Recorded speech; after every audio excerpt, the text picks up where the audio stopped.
오늘 저희 부산스명교회 우리 처음으로 오신 분들, 또 우리 성도님들 진심으로 환영합니다. 여러분 잘 오셨습니다.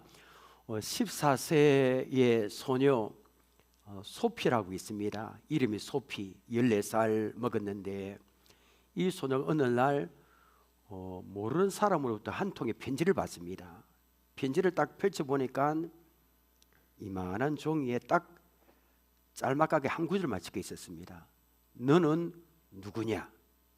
모르는 사람부터 딱 하나. 소피는 거울을 들여다보며 너는 누구냐?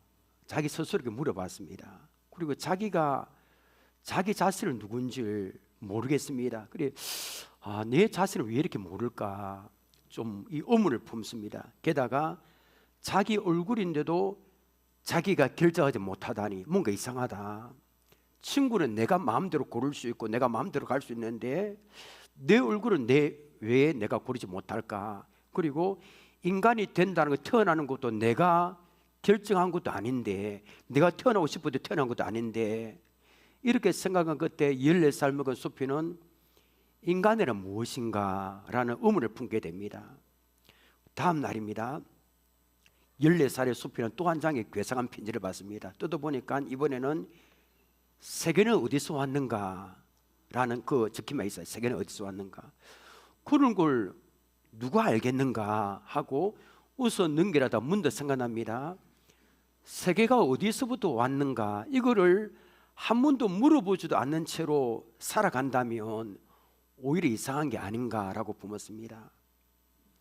철학자로부터 온 이상한 편지라는 부제가 붙은 소피의 세계는 책 이름인데 이렇게 시작이 됩니다. 책 표지를 보여주시길 바랍니다. 노르웨이의 작가 요스타인 가드가 쓴 이 책은 전 세계에서 가장 많이 읽혔고 가장 많이 팔린 철학책입니다. 유명한 책입니다. 사진 됐습니다. 자, 우리는 소피처럼 걸음을 한번 멈추고요, 인간은 어떤 존재인가, 나는 과연 누구인가, 지금 나는 인생의 길을 올바르게 사고 있는가 라고 한 번쯤만이라도 오늘 이 시간에 생각해 봐야 됩니다. 왜 그렇습니까? 아무것도 모른 채 잘못된 길을 걸어가고 있는지도 모르기 때문입니다. 우리 인간은 참 놀랍습니다. 능력이 우주 여행을 하고요, 최첨단 로봇을 만들고 AI 인공지능을 만들고 다 하는데 우리 그런 인간이 알지 못하는 사실 한 가지 있습니다. 무엇일까요? 인간은 어떤 존재인가 하는 겁니다. 어떤 사람은 생각하는 갈대다, 인간의 만물이 영장이다 이렇게 이야기하지만 다 틀립니다. 인류 역사에서 수많은 역사가와 지식인들이 이 문제, 인간은 어떤 존재인가, 이거를 풀려고 노력했지만 다 실패했습니다. 여러분, 우리 인간은 과연 어떤 존재일까요? 나는 과연 어떤 사람일까요?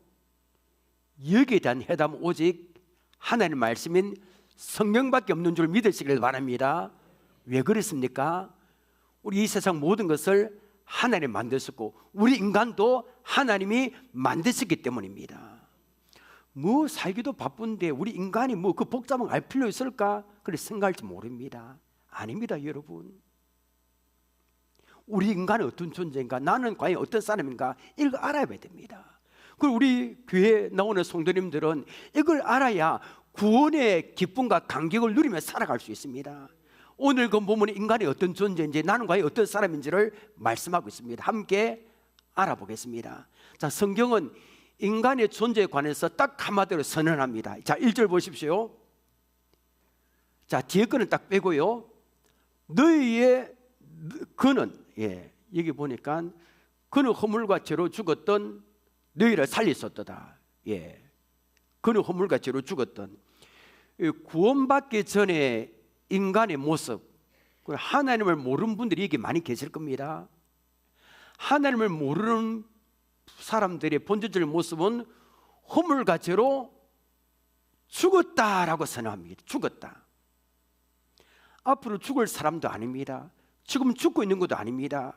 허물과 죄로 죽었다 했습니다. 그러면 여기에 앉아 계신 분들이 반문할 겁니다. 무슨 이야기인가? 나는 지금 생생하게 죽긴 뭘 죽어 살아있는데 라고 말할 겁니다.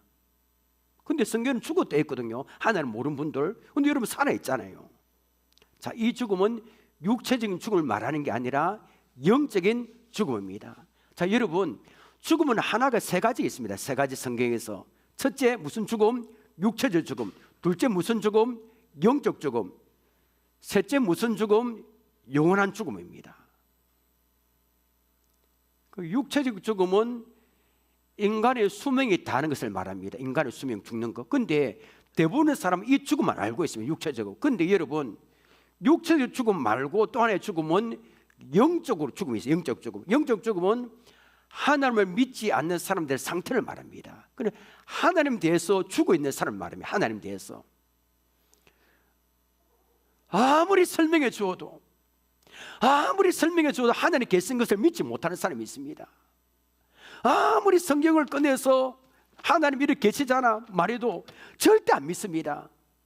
하나님께서 살아계신 것을 보여줘도 안 믿는 분이 있습니다. 왜 그럴까요, 여러분? 그 영이 하나님 대해서 죽어 있기 때문입니다. 영적으로 죽어 있기 때문에 아무리 설명해줘도 모릅니다.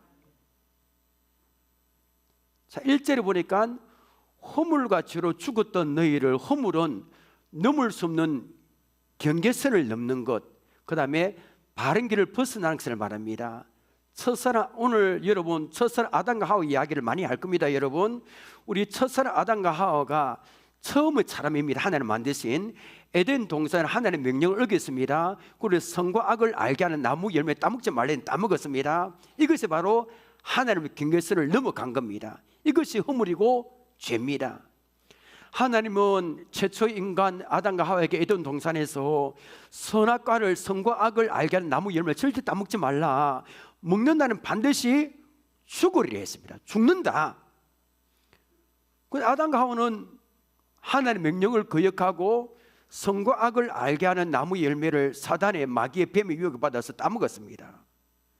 어떤 사람은 봐라 왜 안 죽었나 이라 합니다.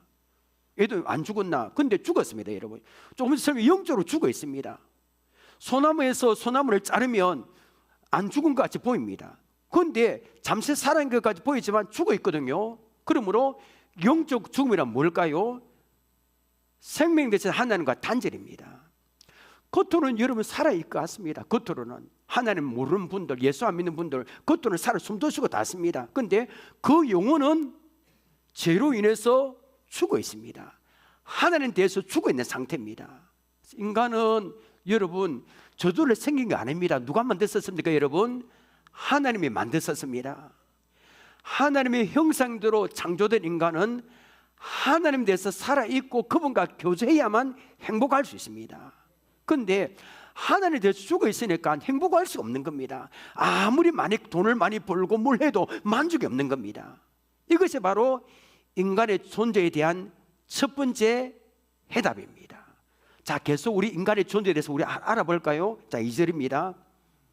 그때 너희는 그 가운데서 행하여 이 세상 풍조를 따르고 공중의 권세 잡은 자를 따랐으니 곧 지금 불순종의 아들 가운데 역사는 영이라. 자, 허물과 죄로 죽은 인간은 이 세상 풍조를 따르고 그 다음에 누구를 따른 데 있습니까? 공중의 권세 잡은 자를 따른 데 있습니다. 자, 여러분, 공중의 권세 잡은 자는 누굴까요? 여러분, 사단 마귀입니다. 사단은 눈에 안 보입니다. 그런데 하나님을 떠난 사람들, 영적 죽음이 있는 사람들이 역사합니다. 그리고 예수님 안 믿는 사람들은 기분 나쁜 줄 모르겠지만 마귀의 지배를 받고 있습니다. 저도 예수 믿기 전에 그래 했습니다. 저도. 예. 자기 마음대로 사는 것 같지만 아닙니다. 다 이게 마귀의 지배를 받고 있습니다. 그래서 마귀의 지배를 받는 사람의 고통을 아십니까? 저는 경험했습니다. 뭣도 마음대로 못 박습니다. 겁나서.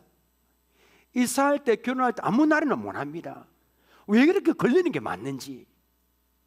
날짜, 궁합, 사주 등에 얽매여 이 마귀의 지배에 이 살아가 얽매여서 몇 년 전입니다. 이게 서울에서 목회하는 이런 목사님이 계시는데 이런 이야기를 들었습니다. 경기도 분당을 이렇게 차를 타고 가는데 분당 판교 지역에 첨단과학단지가 조성되어 있습니다. 굉장히 큽니다. 그런데 그를 지나가는데 양복 멋지게 차를 입은 직원들이 주차장에 30명, 40명 정도 모여 있는데 뭐 하나 이렇게 보니까 돼지머리를 올려놓고 절을 하는 겁니다. 그분들이 연구원들 과학자들 아닙니까 여러분? 많이 배웠습니다. 그런데도 보니까 돼지머리 올려놓고 절을 하는 건 막걸리 따르고. 왜 그랬습니까? 마귀 지배를 받고 있습니다. 똑똑한 것 같지만 아닙니다 여러분. 어떤 사람 점쟁이한테 들은 말에 얽매여 평생 자유롭게 살지 못하는 사람이 있습니다. 물 있는 곳에 가면 죽는다 이 말을 들었고 바닷가에 가고 싶어도 한 번도 가지 못하는 사람을 봤습니다. 뭐 가기도 못 가고요. 뭐 그런 일이 다 있습니까 여러분? 마귀 지배를 받고 있습니다. 그런데 여러분 이것으로 끝나지 않습니다. 우리 인간은 사람은 마귀 지배를 받고 있기 때문에 죽을 때 누가 데리고 옵니까? 시커먼 마귀가 데려옵니다. 죽는 사람 보십시오. 어떤 사람은 아무도 없는데 눈에 안 보이는데 가지 않는다고 나를 살려달라고 마귀를 발버둥 칩니다. 얼굴이 시커멓게 돼서 누가 데리고 옵니까? 마귀가 데려옵니다.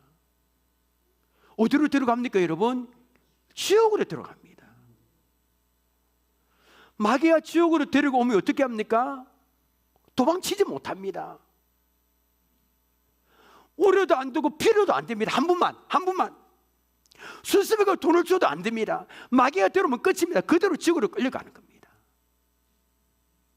이게 우리 인간의 모습입니다. 사람들은 모르고 있습니다. 죽고 나면 끝을 알고 있습니다. 아닙니다 여러분. 또 3절을 볼까요 여러분? 전에는 우리도 다 그 가운데 저도 포함됩니다. 우리 육체의 욕심을 따라 지내며 육체와 마음이 원하는 것을 하여 다른 이들과 같이, 그 다음 중요합니다, 본질상 진노의 자녀였더니, 성경은 인간에 대해서 한마디로 본질상 진노의 자녀다라고 결론 내렸습니다. 어느 전에 몇 년 전에 어느 광고문께 이런 광고가 생각납니다. 본능에 충실하라. 본능에 충실하라 광고 있습니다. 본능에 충실하면 어떻게 될까요? 우리가 지옥 형벌 다 받는 거죠, 그죠? 그러니까 죽으면 끝이 아니고 하나님의 심판이 있는데 그걸 모르기 때문에 이런 광고를 하는 겁니다. 우리 인간은 겉모습은 살아 있습니다. 숨도 쉽니다. 그런데 우리 영혼은 눈에 보이잖아요. 영혼은 파괴되고 죽어 있습니다. 죽을 때 마귀 이끌려 지옥으로 끌려갑니다. 이것이 예수님 믿지 않는 사람의 모습입니다. 그 다음에 우리 구원받기 전에 우리의 모습이기도 합니다. 한마디로 소망이 없죠. 소망이 있습니까 여러분? 소망 없습니다. 그럼 여러분, 인간이 왜 이렇게 소망이 없는 비참한 존재가 되었을까요? 왜요? 처음부터는 안 그랬을 겁니다. 인간의 조상 지구 위에 살았던 첫 번째 사람 아담과 하와 때문입니다. 오늘 아담과 하와 이야기 많이 한데 있습니다. 이 아담과 하와가 하나님을 만든 첫 번째 사람인데 하나님의 명령을 거역하고 선과 악을 알게 하는 나무 열매를 따먹었기 때문입니다. 그때 죄가 세상에 들어왔습니다. 그 전까지는 죄가 없었습니다. 에덴 동산에서 이 마귀 뱀의 유혹을 받아서 이 열매를 따먹은 순간에 죄가 세상에 싹 들어왔습니다.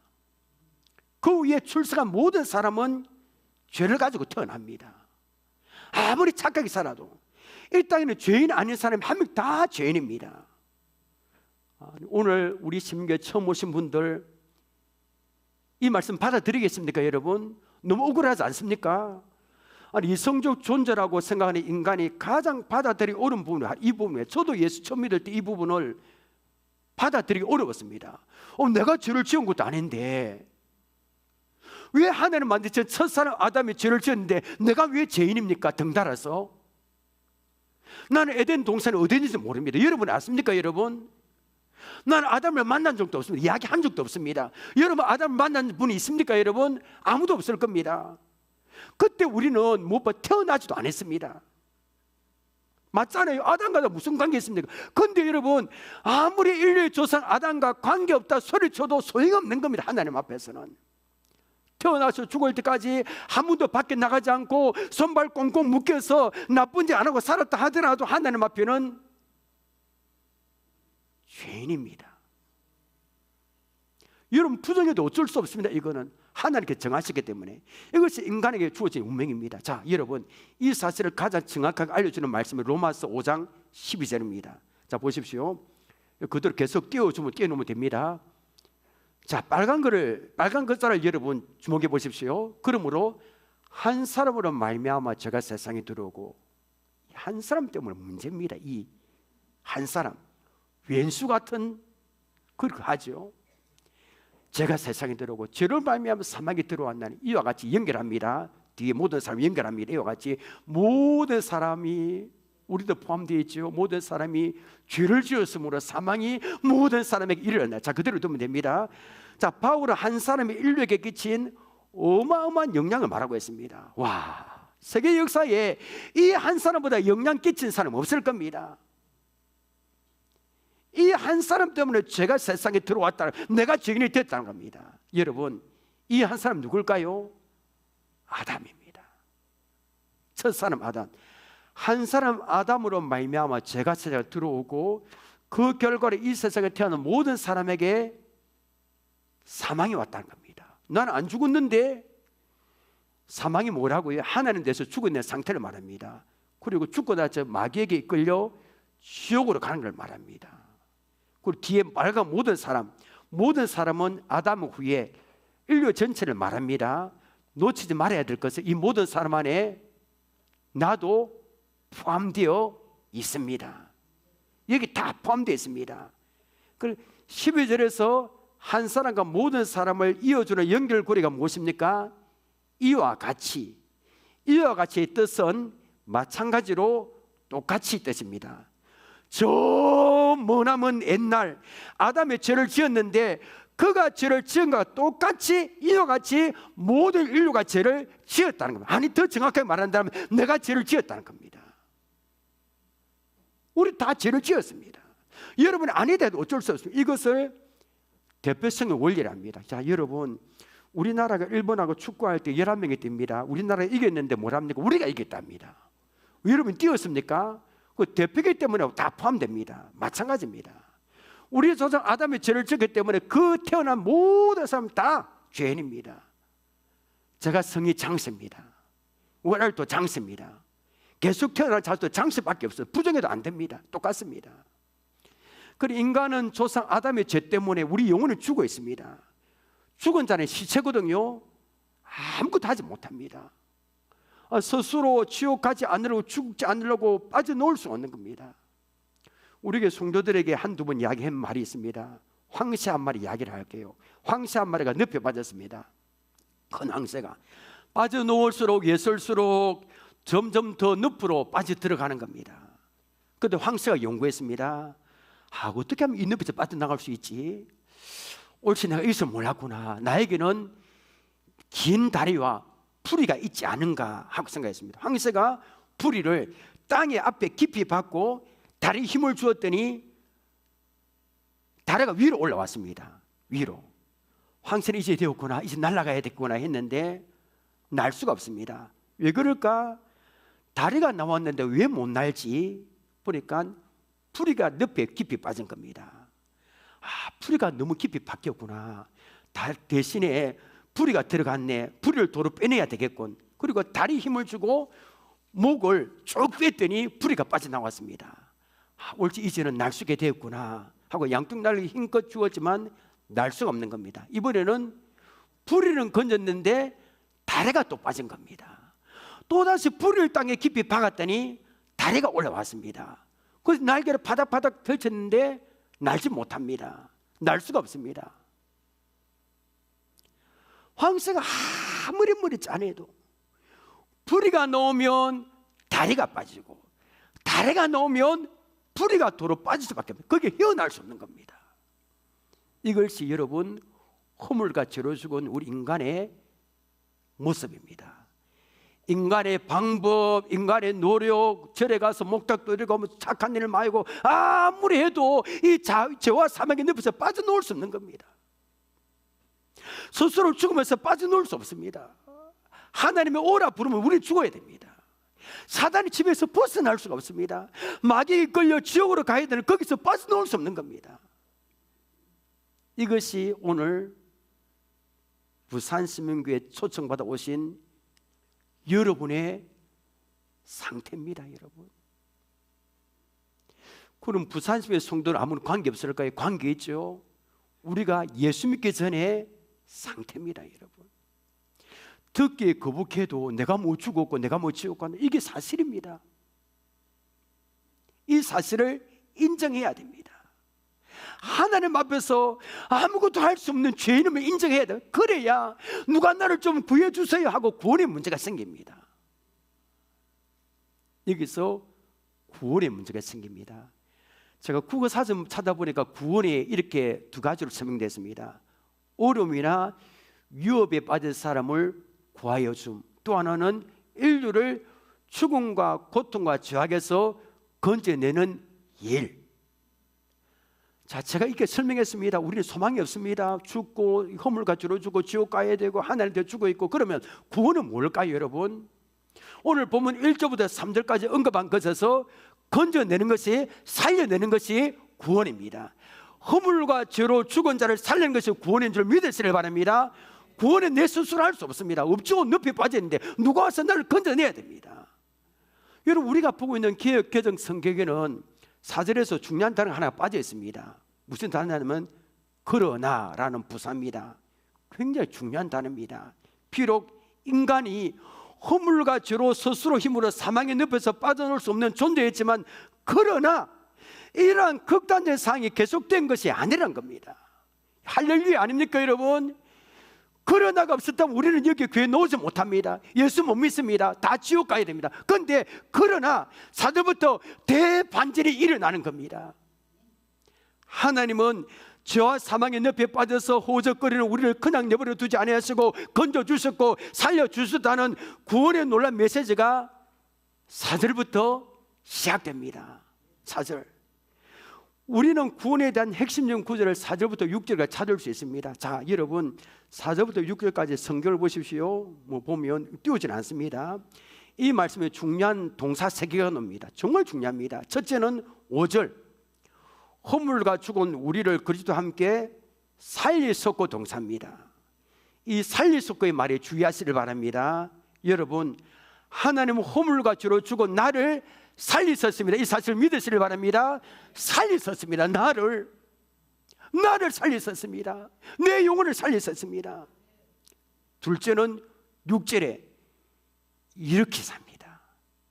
마지막으로 6절 하반부에 그리스도 예수 안에서 함께 하늘에 앉히시니입니다.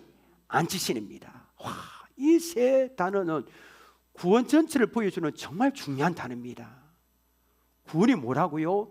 내가 죽을 수밖에 없는 늪에 빠진 누가 건져주는 겁니다. 하나님께서 허물과 죄에서부터 우리를 살려주셨고, 살려주실 뿐 아니라 우리를 일으켜주셨고, 일으켜주실 뿐 아니라 우리를 앉게 해주시는 것이 구원이라고 성경은 말합니다. 살리셨다는 것은 십자가에서 우리를 살려주셨다는 겁니다. 구원의 과거적 의미죠.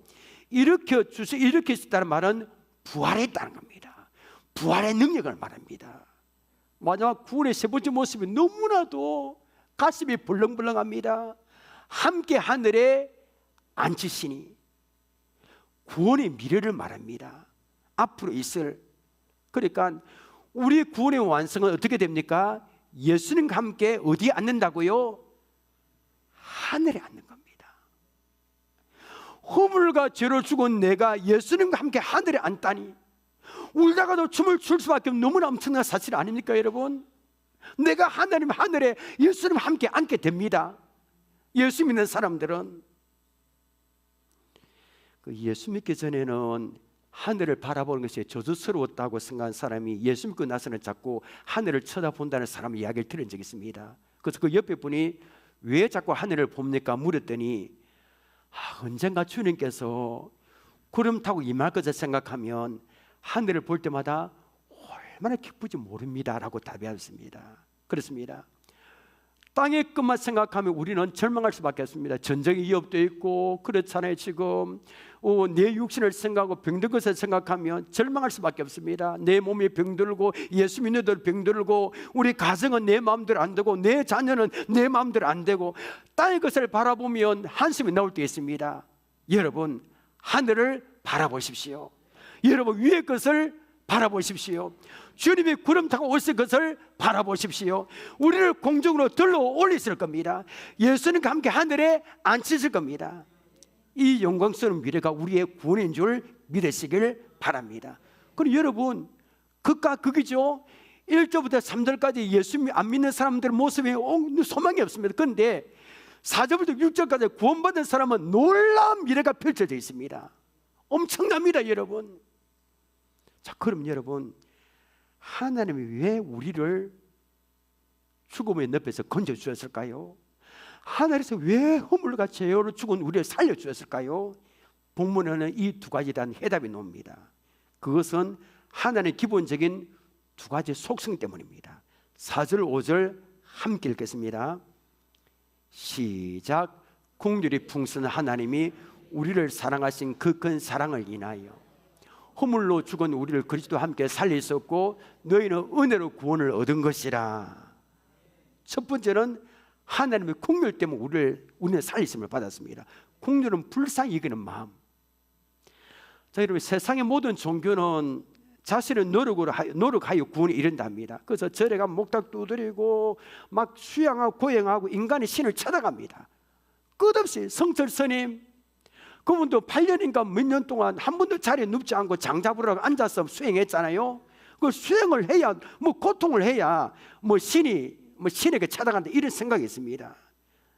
그런데 우리 개신교는 다릅니다. 하나님께로부터 죄를 짓고 등을 돌리고 마음대로 살았던 우리를 향하여 그분이 친히 찾아왔었습니다. 인간의 몸을 입고 어떻게 우리가 신을 찬양할 수 있겠습니까?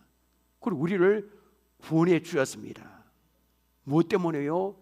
우리를 불쌍히 여기는 하나님의 긍휼하심 때문입니다. 두 번째로, 하나님 우리를 왜 살려주셨습니까? 그분의 사랑 때문입니다. 4절을 보십시오. 긍휼이 풍성한 하나님 우리를 사랑하신 그냥 사랑이 아니니 무슨 사랑입니까? 그 큰 사랑을 인하여. 큰, 근데 더 강조할 게 없어서 큰이라 했습니다. 큰.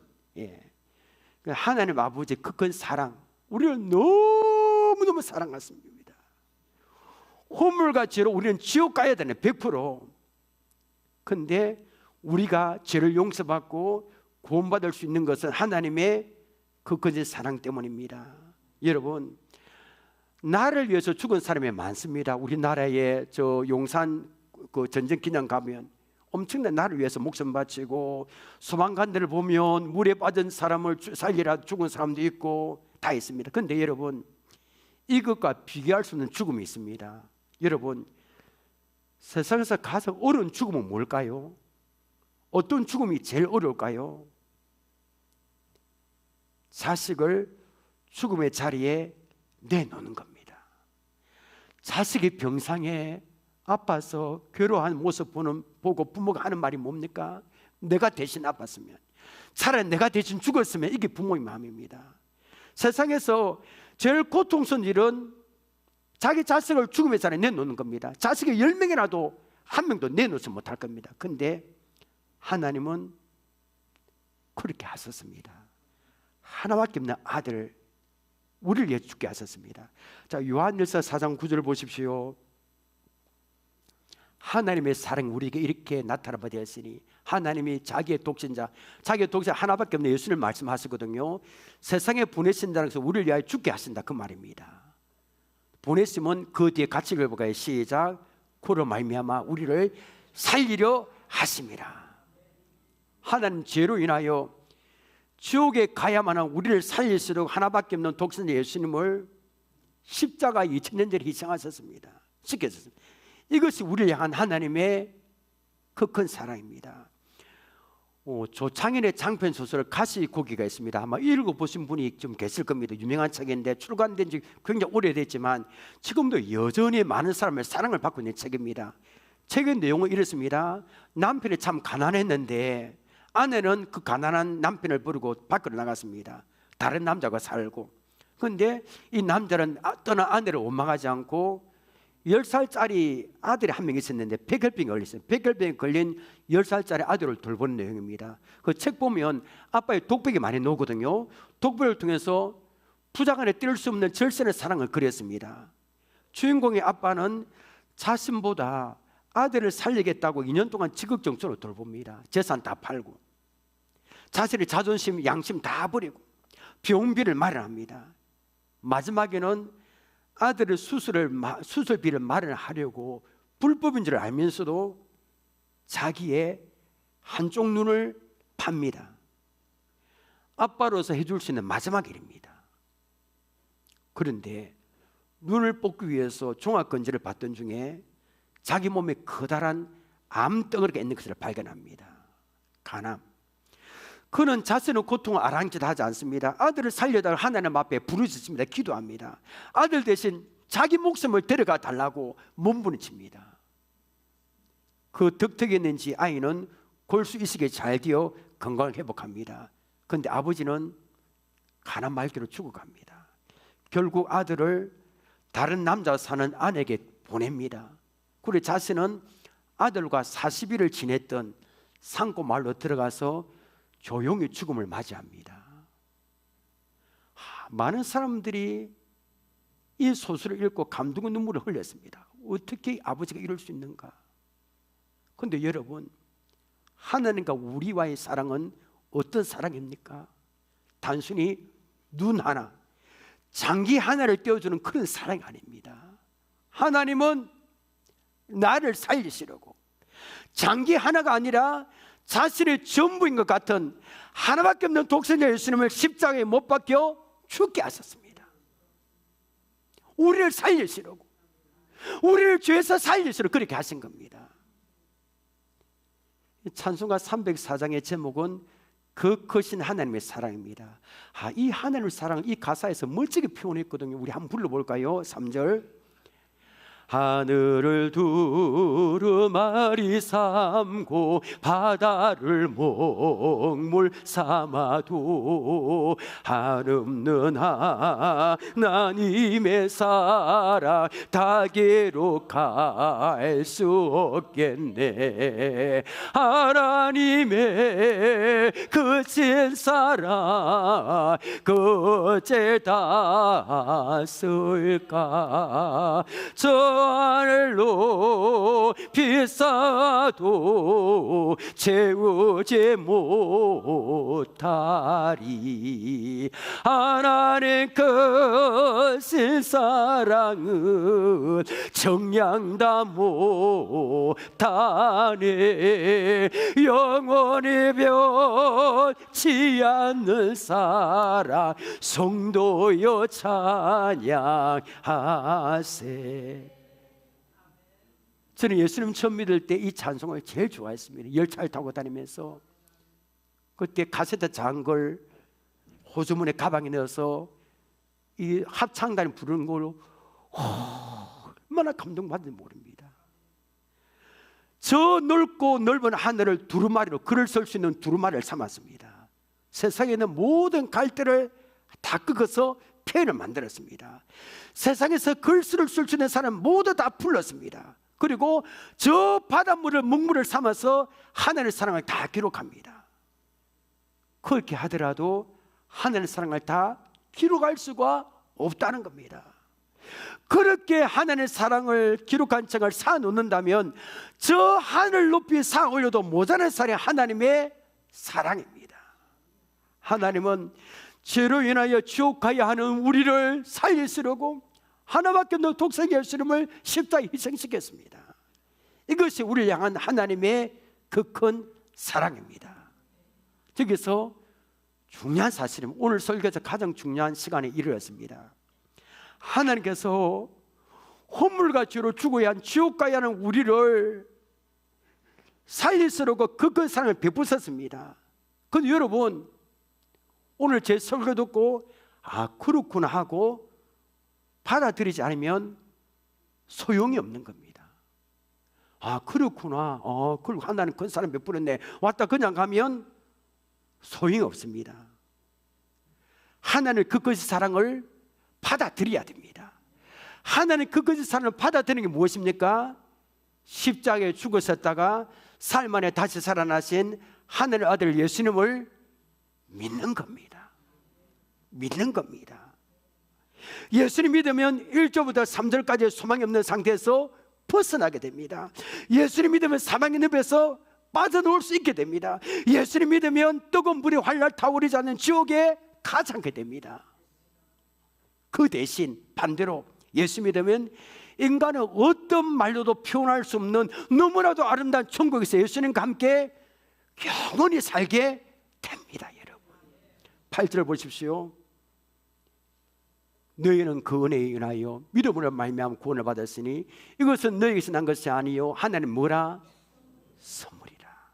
하나님은 이 구원의 선물 여러분에게 주시기를 원하십니다. 잠시 눈을 감아 보시겠습니까 여러분? 오늘 우리는 인간은 어떤 존재인가 배웠습니다. 이거 내가 모르는 거, 여러분도 모르는 거죠, 그죠? 제가 지어낸 이야기도 아닙니다. 오늘 부산시에 초청받아 오신 여러분은 지금 어떤 상태에 있는지를 아셨을 겁니다. 영적으로 허물가지로 죽어 있습니다. 영적으로 죽어 있습니다. 하나님에 대해서 죽어 있거든요. 사단의 지배에서 벗어날 수도 없습니다. 마귀에게 끌려 죽고 나서 지옥으로 가는데 거기서 와서 놓을 수도 없습니다. 그런데 긍휼의 풍성한 하나님께서 그 큰 사랑으로 우리를 살려주신 겁니다. 하나님은 죄로 인하여 지옥 가야만 한 우리를 살리시려고 하나밖에 없는 독생자 예수님을 십자가에 희생시키셨습니다. 이것이 우리를 향한, 나를 향한 하나님의 그 큰 사랑입니다. 이 시간 하나님께서는 여러분에게 놀라운 선물 주시기를 원하십니다. 바로 그것은 구원의 선물입니다. 지옥 가야만 한 우리를 천국에 가는 선물입니다. 그것은 여러분을 위해서 대신 죽으신 하나님의 아들 예수님을 믿는 겁니다. 예수님 믿지 않으면 하나님의 선물을 지금 거부하는 것입니다. 죽음의 늪에서 영원히 빠져나올 수 없게 됩니다. 이 시간 예수님 믿고 천국에 가기를 원하시는 분, 하나님의 그 거짓 사랑의 선물을 받기를 원하시는 분은 저를 따라 기도하면 됩니다. 작은 소리를 따라 기도해야 되고 마음속으로 저를 따라 기도, 큰 소리를 따라 기도해야 됩니다. 예수님 믿고 천국 가기를 원하시는 분은 지금부터 저를 따라 기도하겠습니다. 하나님, 지금까지 인간의 존재에 관해 알지 못했습니다. 영적으로 죽어 있었습니다. 사단의 지배에서 벗어날 수 없었습니다. 마귀에게 이끌려 지옥에 갈 수밖에 없었습니다. 그 거친 사랑의 선물을 받기를 원합니다. 예수님 믿기를 원합니다. 저는 죄인입니다. 예수님의 십자가 보혈로 저의 죄를 씻어 주옵소서. 이 시간 예수님을 제 마음속에 모셔드립니다. 예수님은 나의 구주가 되셨습니다. 저를 구원해 주시니 감사합니다. 예수님의 이름으로 기도드립니다. 아멘.